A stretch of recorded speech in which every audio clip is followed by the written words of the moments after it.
student should have equitable access to high leverage instruction every day in every class. And so with that in mind, last summer I got to go to the Standards Institute and was really inspired by the work of Dr. Jamal Matthews. He calls it belonging-centered instruction, and it's focused in math content, but it has broad application across the content areas. And so we've talked about the known well, taught well piece, and so we're really running with that at Finest, and that's based on his idea that true belonging in the classroom, especially for marginalized students, is about interpersonal belonging and academic belonging.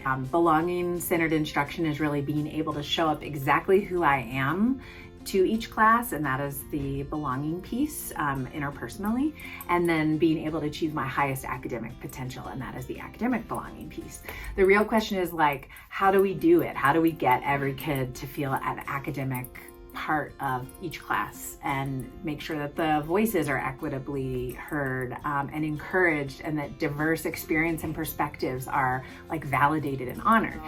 So that's really kind of where we started. And from the why perspective in that PD, I asked my staff what they dream for our kids. That activity helped us center the kids in the room.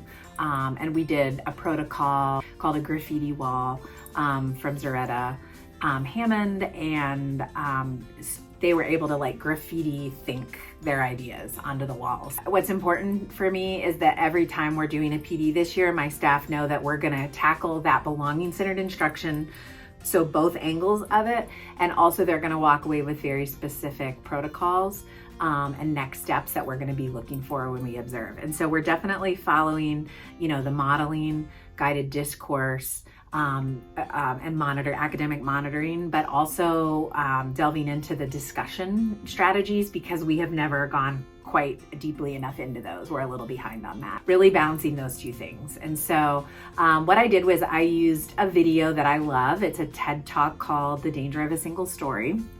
Chimamanda Adichie presents. It's not very long, and so we used the TED Talk.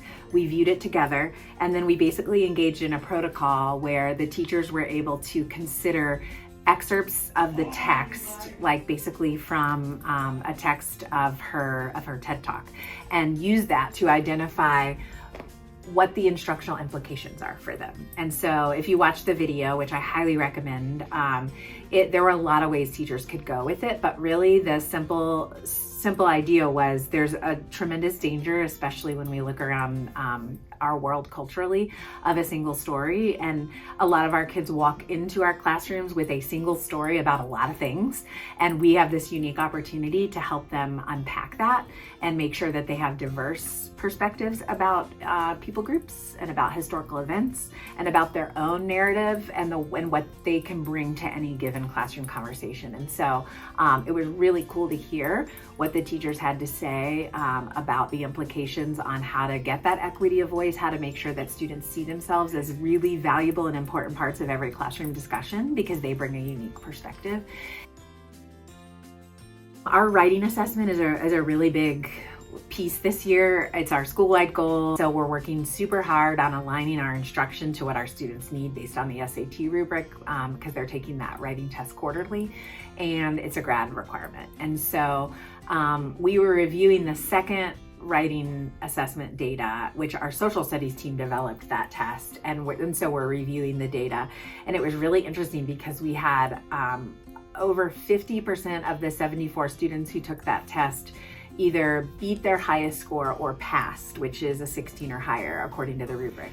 The conversation that organically bloomed, and I have to think some of this is coming from the PD conversations, is that the teachers really acknowledged for the first time in that PLC, like, we have students that did exceptionally well on this assessment who are not doing exceptionally well day in and day out in our classrooms. And they were able to stop and look at the data and see what a different level of engagement and a different level of academic rigor that it represented, and really kind of proved what kids are capable of, especially some kids that aren't necessarily doing that day in and day out. And so the conversation that ensued was really captivating to me, because it was really about like what teacher beliefs are about kids and their own efficacy in that, like what kind of elements or environment gets those kinds of results. And so we were able to kind of look at what are the components of the writing day assessment and how can we recreate some of that so that there's this higher level of accountability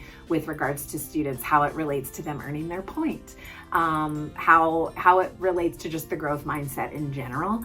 And I was so excited because I can't think of anything more important to that belonging-centered instruction model than kids walking in every day and finding a classroom that's been planned and designed to get that high level of engagement and work out of them.